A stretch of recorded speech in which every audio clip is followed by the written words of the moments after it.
Billion po. Opo. Kwento narinig po namin sa television, sinasabi nyo sa interview nyo dahil tinanong kayo kung anong naging gateway para gumanda ang buhay nyo. Sabi nyo kayo hindi naman nakakaangat nung araw. At tapos sabi ninyo ay noong DPWH na kami.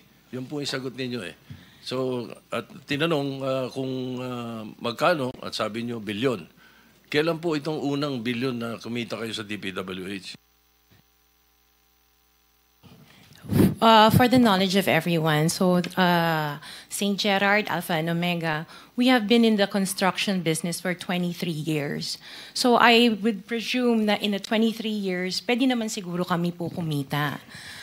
Yung billion, when I said DPWH, because prior to that, we were in local government. So ang hirap makasingil sa local government. They spliced the video that was taken of me and just mentioned the DPWH. So, contractor na po kami for 23 years. So you're saying that the television station and the persons interviewing you edited your answers? I think so, sir. Kasi I did mention that I was doing local government as well as private po. If I may, with the permission of the chairman, Senator President Pro Tem. Ma'am Sara, ano ba naging trabaho niyo bago kayo pumasok sa mga kontrata sa gobyerno?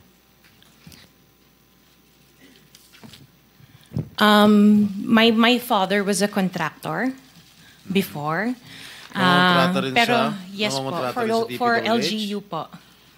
LGU, and then ako I worked sa ibang bansa.